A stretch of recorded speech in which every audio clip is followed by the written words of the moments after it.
Gold, trusted gold buyers. మీరు తాకట్టు పెట్టిన బంగారాన్ని విడిపించి ఈ రోజు ఉన్న మార్కెట్ ధరకు కొనబడను.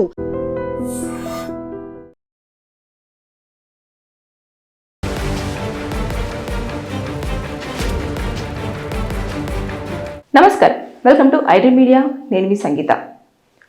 నేను ఈరోజు చెప్పే టాపిక్ ఏంటంటే అరేంజ్ మ్యారేజ్, లవ్ మ్యారేజ్, ఈ రెండింటి మధ్యలో ఉన్న భేదం ఏంటి, దేనివల్ల ఎలాంటి యూజెస్ ఉంటాయి అనేది మనం ఒక్కసారి వీడియోలో మాట్లాడుకునే ప్రయత్నం చేద్దాం.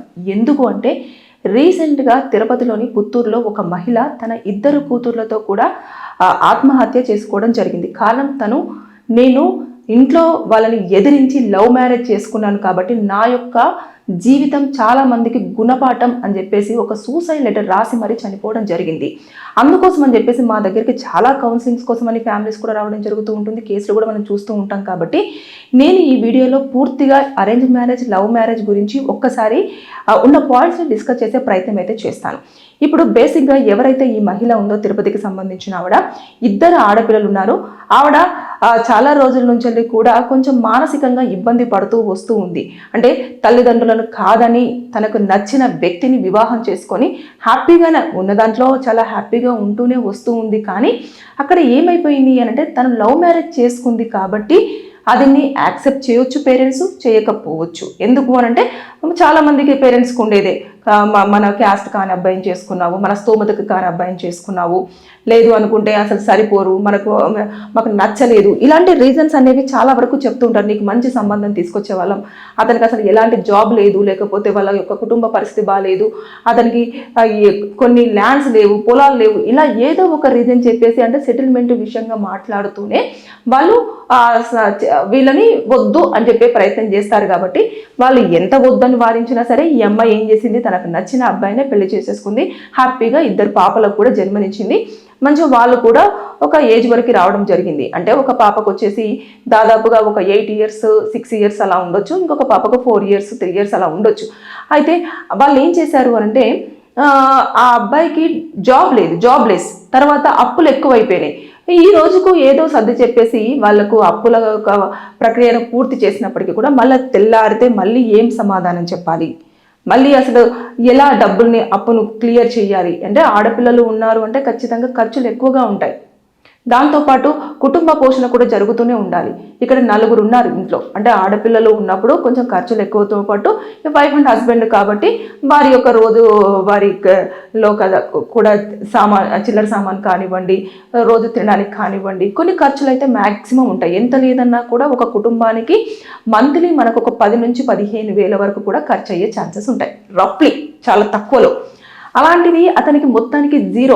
ఈ అమ్మాయి ఎంత చేస్తుందో తెలియదు. ఎక్కడి నుంచి డబ్బులు అడిగినా కూడా ఒకవేళ పుట్టింటి వారు ఒప్పుకొని కనుక డబ్బులు అడిగినప్పటికీ కూడా ఏదో నెల సర్దుతారు, ఇంకొక నెల సర్దుతారు, అలా ఒక 6 నెలలు సర్దుతారేమో. తర్వాత మేము చెప్పిన సంబంధం చేసుకుంటే ఇన్ని కష్టాలు వచ్చేదా, అనవసరంగా నీకు నచ్చిందని చెప్పేసి నువ్వు వెళ్ళిపోయావు అని చెప్పేసి ఇంకా మళ్ళీ అలాంటివి.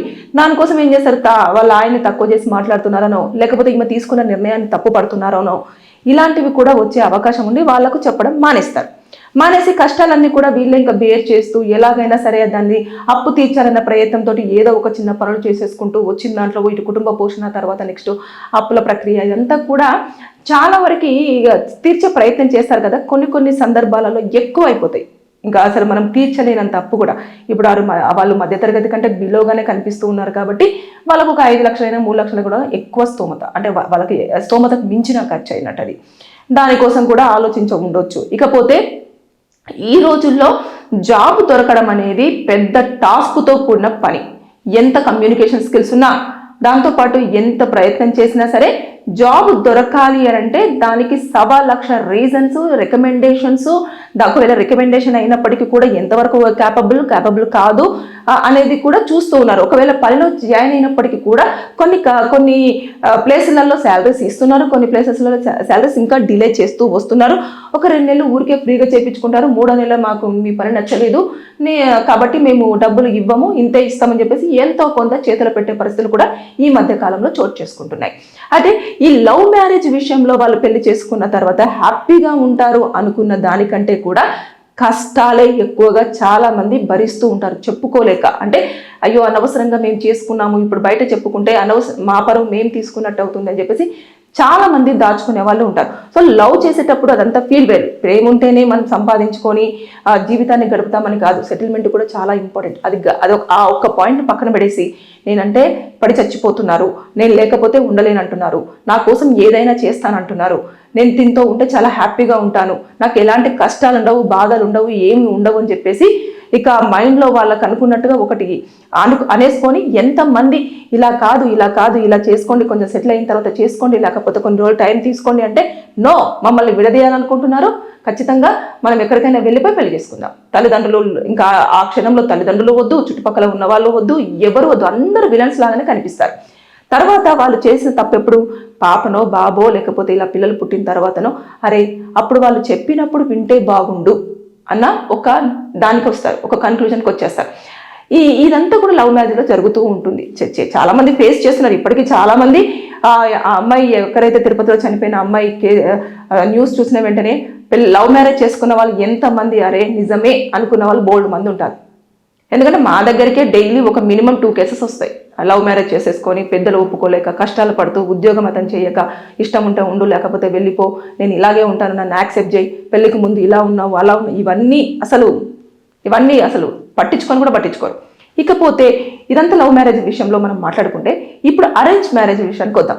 పేరెంట్స్ ఎందుకని వారిస్తారు లవ్ చేసినప్పుడు వద్దు అని చెప్పేసి అంటారు అని అంటే ఇప్పుడు చూసుకోండి, వాళ్ళు ఏం చేస్తారు, ఒక సంబంధం తీసుకొచ్చేటప్పుడు ఫ్యామిలీ బ్యాక్గ్రౌండ్ చూస్తారు, దాంతోపాటు అబ్బాయి ఉద్యోగం చూస్తారు, శాలరీ ఎంత వస్తుందని చూస్తారు, అబ్బాయి పేరు మీద ఏమైనా ప్రాపర్టీస్ ఉన్నాయా లేదా చూస్తారు.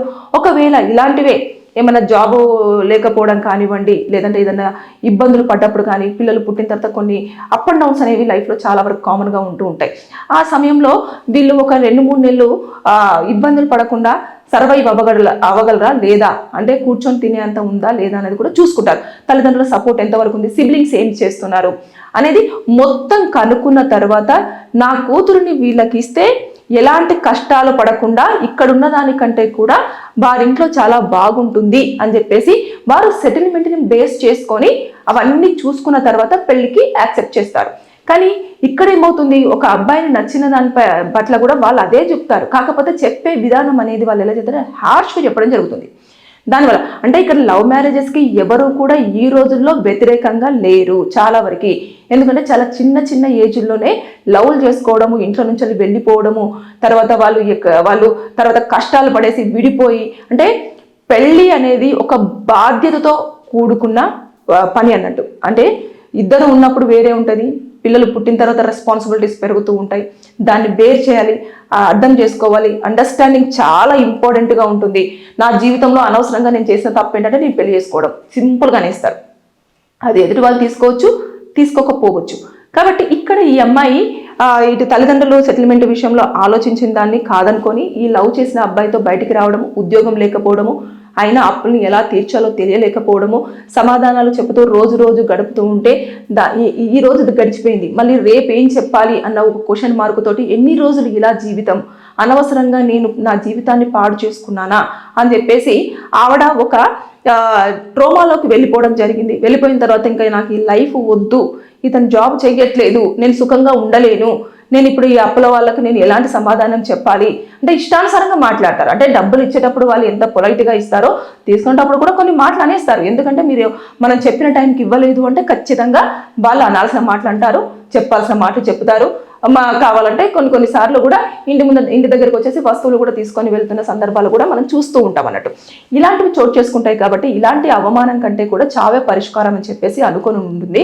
దాంతోపాటు పిల్లలు, 2 ఆడపిల్లలు కాబట్టి ఈ ఫాదర్ ఇప్పుడే రెస్పాన్సిబిలిటీగా సరిగ్గా లేరు కాబట్టి ఇంకా ఫ్యూచర్లో వీరి పరిస్థితి ఏమవుతుందో అని చెప్పేసి అన్న ఉద్దేశంతో ఆ మహిళ తను వెళ్ళడమే కాకుండా ఈ 2 పాపల్ని కూడా బలిగొనడం జరిగింది.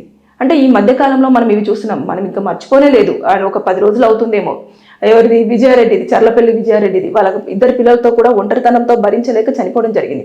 ఇక్కడ చూస్తే అప్పుల బాధ, హస్బెండ్కి జాబ్లెస్ కాబట్టి ఈ యొక్క కారణంతో చనిపోవడం జరిగింది. అంటే ఎవరైనా సరే జీవితంలో గెలిచి చూపించే ప్రయత్నం చేయండి. కొన్ని రోజులు కష్టాలు ఉంటాయేమో, తర్వాత రోజులు గడుస్తున్న కొద్దీ ఏదో ఒక మార్గం మనకంటూ ముందు వెయిట్ చేస్తూ ఉంటుంది. దానివల్ల మనము జీవితం చాలా హ్యాపీగా ఉండే అవకాశం ఉంటుంది. ఆ ఒక్క క్షణాన్ని తట్టుకోవడం కూడా చాలా మంది చేయలేకపోతున్నారు. ఇంతే నేను ఇక్కడితో నా జీవితం ఆగిపోతే నేను ప్రశాంతంగా ఉంటాను, నాకు ఇంక ఇలాంటి బాధలు ఏమి ఉండవు కదా అని చెప్పేసి అనుకుంటాను. అంత కుటుంబాన్ని ఎదిరించి, సొసైటీని ఎదిరించి లవ్ మ్యారేజ్ చేసుకున్న ఈ మహిళ ఒక్క 6 నెలలు నేను కష్టపడితే ఎలా ఉంటుంది అని ఆలోచించుకోలేకపోయింది. ఒకవేళ తను కష్టపడి ఉద్యోగం చేసి ఉన్నట్లయితే హస్బెండ్ని కూర్చోబెట్టి పిల్లల్ని మంచిగా హ్యాపీగా చదివిపించేసి తన లైఫ్ని తను లీడ్ చేసుకునే అంత క్యాపబుల్ కూడా ఉండే అవకాశం ఉంటుంది.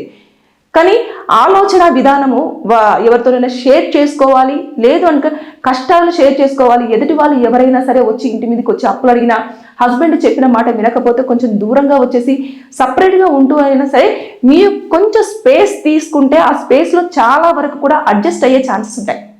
అంతేకాని ఒక మనిషి కోసమే మన జీవితాన్ని క్విట్ చేయాలి, లేదంటే సొసైటీ ఇలా అనుకుంటుంది నేను ఖచ్చితంగా జీవితాన్ని క్విట్ చేయాలి, లేదంటే పిల్లలు పెరుగుతూ ఉన్నారు రేపటి మొహం నేను ఎలా చూపించుకోవాలి, కుటుంబం నాకు సపోర్ట్ చేయట్లేదు అని చెప్పేసి ఇలాంటివి కాకుండా అంత ఎదురిచ్చి లవ్ మ్యారేజ్ ఎదురు చెప్పి కుటుంబాన్ని పక్కన పెట్టేసి ఇంట్లో వాళ్ళందరినీ కాదని ఒక్కరి కోసం మీరు అడుగు వేసినప్పుడు సొసైటీని పేరెంట్స్ని అప్పుడు మర్చిపోయిన వాళ్ళు ఇప్పుడు కూడా సేమ్ నేను సింగిల్గానే ఉన్నాను, నేను సింగిల్గానే పోరాడుతున్నాను, నాకు కష్టం ఏంటో నాకు తెలుసు, నేను ఎంతవరకు సర్వైవ్ అవ్వగలనో నాకు తెలుసు అనేది వాళ్ళ లోపల ఒక మోరల్గా అనుకొని ఉండుంటే నిజంగా ఆ అమ్మాయి బ్రతికేదేమో. చెప్పుకోలేకపోయిందా, లేకపోతే అర్థం చేసుకోలేకపోయారా చుట్టూన్న వాళ్ళు, లేదంటే పేరెంట్స్ దాకా ఈ విషయాన్ని తీసుకోలేకపోయిందా? తీసుకెళ్ళినా సరే ఖచ్చితంగా ఎప్పుడైనా సరే ఇంట్లో నచ్చకుండా పెళ్లి చేసుకుంటే అది అంతంత మాత్రంగానే ఉంటుంది. ఎప్పుడైతే వాళ్ళకి నచ్చిన వాళ్ళని ఇచ్చి పెళ్లి చేశారు అంటే ఏ కష్టంలో ఉన్నా సరే అరే బిడ్డ కష్టపడుతుంది, అల్లుడు కష్టంలో ఉన్నారని చెప్పేసి వాళ్ళది ఉన్నది అమ్మైనా సరే వాళ్ళని అక్కడి నుంచి కాపాడడం జరుగుతుంది. కానీ ఒకవేళ కాదని చెప్పేసి ఇంట్లో నుంచి వెళ్ళిపోయారనుకోండి ఖచ్చితంగా వారికి సపోర్ట్ అనేది చాలా తక్కువ. చెప్పినట్టు కొన్ని నెలల వరకు ఇస్తారేమో కానీ తర్వాత నెక్స్ట్ నువ్వు కాదని వెళ్ళిపోయి చేసుకున్నావు కదా, చూసుకో, నీ జీవితం నీది, మంచిగా అయింది, నేను చెప్పాను కదా, ఇంకా నాశనం అయిపోతావు, ఇలాంటివి అని అంటుంటే అవి కూడా తీసుకోలేక ఇలాంటి అఘాయిత్యాలకు పాల్పడే ఛాన్సెస్ కూడా ఉంటాయి. ఏదేమైనా సరే కానీ ఆ తిరుపతిలో చనిపోయిన మహిళ 2 కూతుర్లతో చనిపోవడమే కాకుండా తను రాసిన సూసైడ్ లెటర్ కూడా చాలా మంది హృదయాలను కలిచివేసింది. అంటే నేను పెద్దలను ఎదిరించి లవ్ మ్యారేజ్ చేసుకున్న నా జీవితము చాలా మందికి గుణపాఠం కావాలి అని చెప్పేసి, అంటే చాలా మంది తప్పుడు అడుగు వేస్తున్నారు. కాబట్టి మీరు ఆలోచన చేయండి, జీవితం పైన ఒక క్లారిటీ తెచ్చుకోండి. ఒక సెటిల్మెంట్ అయిన తర్వాత లైఫ్లో బాగా సెటిల్ అయిన తర్వాతనే మీరు లవ్ మ్యారేజ్ చేసుకోండి. అంతేకాని ఇలా నాలాగా తొందరపడద్దు అనేది ఆమె ఇంటెన్షనల్గా ఆ సూసైడ్ లెటర్లో రాసి ఒక కారణాన్ని చూపించి చనిపోవడం అనేది నిజంగా బాధాకరమైన విషయం. సరే ఏదేమైనా సరే కానీ లవ్ మ్యారేజ్ చేసుకునేటప్పుడు పెద్దలను ఎదిరించేటప్పుడు ఆ అబ్బాయి ఎంతవరకు సెటిల్ అయి ఉన్నాడు, ఉద్యోగం చేస్తున్నాడా లేదా, ఫ్యామిలీ బ్యాక్గ్రౌండ్ ఏంటి, వాళ్ళిద్దరు ఎవరు ఒప్పుకోకపోతే మీ ఇద్దరి యొక్క ఫినాన్షియల్ స్టేటస్ ఏ విధంగా ఉంది, ఇద్దరు ఉద్యోగాలు చేస్తున్నారా లేదా, ఒకవేళ జీవితంలో ముందుకు స్టెప్ తీసేసుకుంటే ఇద్దరి యొక్క సంపాదన ఏ విధంగా ప్లాన్ చేసుకుంటే అప్పులలో కూరుకుపోకుండా మిగతా వాళ్ళందరూ కూడా వేలెత్తి చూపించకుండా అరే మంచిగా అయింది అని కాకుండా సూపర్గా బ్రతికారా అని చెప్పేసి అనుకునేలాగా మన జీవితం ఎలా ఉండాలని ముందే ప్లాన్ చేసుకున్న తర్వాత స్టెప్ తీసుకొని లవ్ మ్యారేజ్కి ఇంట్రెస్ట్ చూపిస్తే అన్ని రకాలుగా శ్రేయస్కరంగా అని చెప్పేసి నేను కోరుకుంటున్నాను. నేను చెప్పడం జరుగుతుంది. ఎందుకు అనంటే కౌన్సిలింగ్ వచ్చినప్పుడు కూడా లవ్ మ్యారేజ్ చేసుకున్న 3 నెలలు 4 నెలలు ఇంకంతే సెట్ అవ్వట్లేదు, సంపాదన లేదు, నేను పెళ్లికి ముందు ఏదో అనుకున్నాను, నాతో ఇలా చేస్తానని చెప్పాడు, అలా చేస్తానని చెప్పాడు, అసలు ఏమీ లేదు మేడం, జీరో, అసలు ఏమీ సంపాదన లేదు, నా సంపాదన మీద బ్రతకాల్సి వస్తుంది, నాకు ఒక 15,000 వస్తాయి, 15,000తో మేము ఏం బ్రతుకుతాము, నా వల్ల అవ్వట్లేదు మేడం, నేను ఇలాంటివన్నీ కూడా చెప్తూ ఉంటారు. కాబట్టి నేను ఈ వీడియోలో మరీ నేను ఇలా లవ్ మ్యారేజ్కి అరేంజ్ మ్యారేజ్కి ఉన్న డిఫరెన్స్ ఏంటి, ఒకవేళ అరేంజ్ మ్యారేజ్ చేసుకుంటే ఎలాంటివి చూసుకోవాలి, లవ్ మ్యారేజ్ చేసుకుంటే మీరు పెద్దల్ని ఎదిరించినప్పుడు ఎలాంటి పాయింట్స్ ఉన్నాయా లేదా అని చూసుకోవాలనేది నేను ఈ వీడియోలో చెప్పే ప్రయత్నం అయితే చేశాను. ఇది ఎంతమందికి ఉపయోగపడుతుందో నాకు తెలియదు, కానీ చాలా వరకు మాత్రం చాలా మంది రాంగ్ స్టెప్ తీసుకొని లైఫ్లో చాలా ఇబ్బందులు ఎదుర్కొని ఇలాగే మధ్యలోనే వారి జీవితాలను క్విట్ చేసుకోవడమే కాకుండా పుట్టిన పిల్లలకు కూడా అభం శుభం తెలియని పిల్లల్ని కూడా చంపడం జరుగుతుంది. కాబట్టి జాగ్రత్తగా ఉండండి. Thank you. And for more videos, Please subscribe to iDream. Please subscribe to iDream. Please subscribe iDream. And please subscribe to iDream. For more videos, subscribe to iDream. please like, share and subscribe to the channel. Congratulations, iDream. Subscribe to iDream. Subscribe to iDream. So subscribe to iDream Media. iDream की iDream team अंदर की huge congratulations. Please subscribe iDream Media. Please subscribe to iDream. Subscribe iDream. Please subscribe to iDream. iDream అంటే నా కళల ఛానల్ను subscribe చేసుకున్న నోరు తిరుగుతలేదు, మీరైతే గంట గుర్తు కొట్టండి. For more such videos, please subscribe to iDream. Subscribe to iDream. Please subscribe to iDream. Please subscribe iDream Media. Please do subscribe to iDream. Please subscribe to iDream Media. For best entertainment and information, please subscribe iDream. And don't forget to subscribe to iDream.